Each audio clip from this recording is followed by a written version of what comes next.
Clothing is a popular item on many holiday shopping lists, but some fashion companies want shoppers to buy fewer clothes in order to cut pollution. The average person buys 60% more clothing today than they did 18 years ago. Researchers estimate the fashion industry will use 25% of the world's carbon budget by 2050. That's estimated amount of carbon dioxide emissions that the planet can have without the worst effects of climate change. Elaine Quijano of our streaming network CBSN is inside an Eileen Fisher store where they're doing something about that. Elaine, good morning. Good morning to you. You know, it's easy to get caught up in the holiday shopping season, but statistics show that holding on to clothing an average of 9 months longer can actually reduce the carbon footprint by 20 to 30%. And that is something that designer Eileen Fisher thinks about a lot. We keep everything, and now we're making like amazing pieces of art out of scraps. At a tiny factory in Irvington, New York, They're deconstructed. Eileen Fisher's small but mighty team of socially conscious employees are trying to make a dent in fashion's carbon footprint. We get between 4,000 and 6,000 pieces a week. 4,000 and 6,000 pieces a week.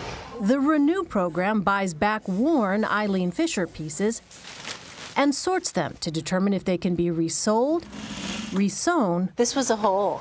Yeah. They made it part of the design. Or remade.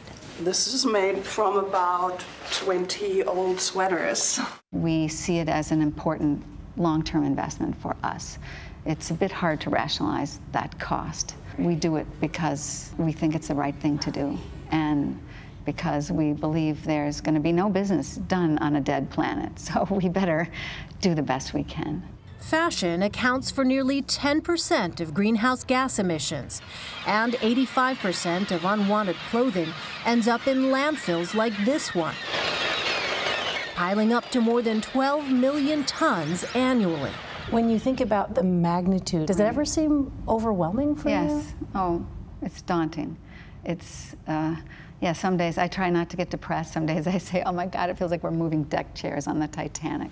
Just like, oh, how many more years do we have? 12 before catastrophe strikes us.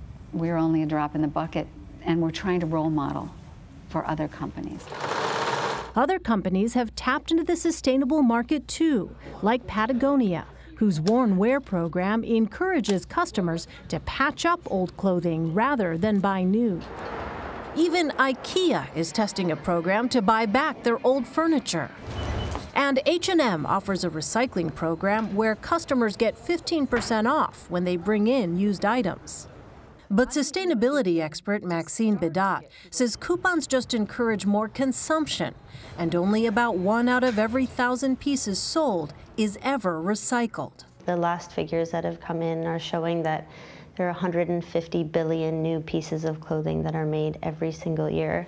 If you look even at the global population, that's a disposable wardrobe for every man, woman, and child on the planet every single year. I tend to favor natural material over synthetics. You can see things are pulling. She says consumers need to be more conscious shoppers. You don't have to be wealthy to make these sustainable choices. Exactly.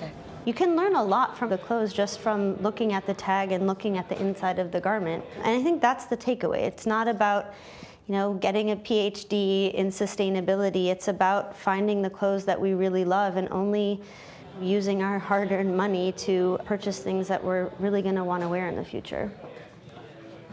And Eileen Fisher's Renew program has sold nearly $3 million worth of garments that would have otherwise ended up in landfills. And finding ways to reuse versus throwing away unwanted clothing can actually save taxpayer dollars. In New York City alone, it costs $85 million each year to collect and dispose of unwanted clothing.